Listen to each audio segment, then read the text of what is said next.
Info Channel. Subscribe now. Yes bwana, karibu kusikiliza dondoo mbalimbali kuhusiana na zile taarifa ambazo zinaendelea kuchukua sura mpya kupitia mitandao ya kijamii.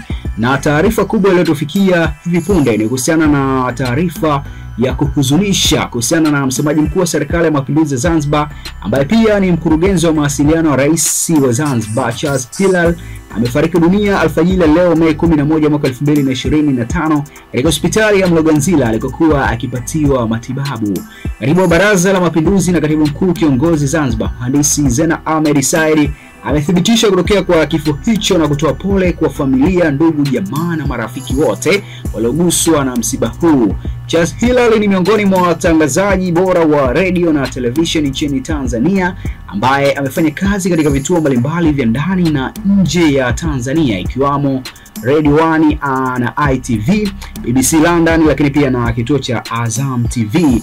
Lakini kwa wale wapenzi wa burudani ya soka wataikumbuka sauti ya Charles Hilal kutokana na umaridadi wake, lakini na ubora wake katika utangazaji wa matangazo moja kwa moja wa mchezo wa soka hususan mpira miguu kupitia ligi kuu soka Tanzania bara. So hii ni moja taarifa ambayo imezua taharuki mbalimbali kwa wale mashabiki wa Charles Hilal, lakini pia watu mbalimbali ambao walikuwa kimfahamu zaidi katika ule upande wa utangazaji, ambapo tunafahamu alihudumu kupitia vituo vikubwa ambavyo vinafanya vizuri Tanzania lakini pia nje ya Tanzania, kituo kama Radio 1 lakini pia na ITV. Hivi ni moja kati ya vituo ambavyo ni vinaaminika katika ule upande wa habari, lakini pia tukamfahamu zaidi kupitia ya runinga ya kule London ambayo ni BBC Swahili, ambapo alikuwa akiunguruma moja kwa moja kutokea London, na utafahamu ubora wake katika upande wa mchezo wa soka, lakini pia upande wa habari ndio kitu pekee ambacho kilimfanya BBC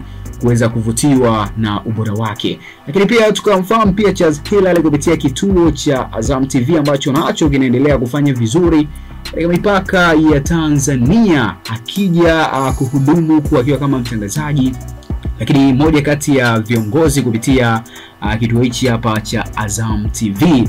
Lakini pia tukamfahamu safari yake nayo ikielekea kule Zanzibar akiwa kama msemaji mkuu wa serikali ya mapinduzi ya Zanzibar, ambapo pia ni mkurugenzi wa mawasiliano ya rais wa Zanzibar ambaye ni Hussein Ali Mwinyi. Mpaka umauti unamkuta alikuwa katika akihudumu katika vitengo hivi hapa vya msemaji mkuu wa serikali ya mapinduzi ya Zanzibar, na pia alikuwa ni mkurugenzi wa mawasiliano wa rais kutokea kule Zanzibar.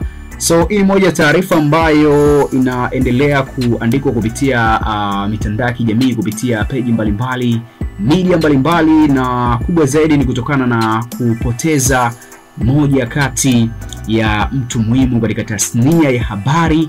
Lakini pia tumemwona pia akiingia katika masuala ya kisiasa.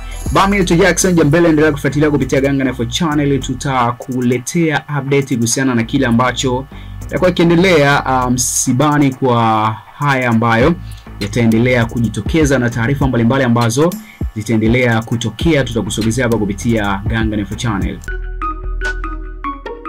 Ganga Info Channel.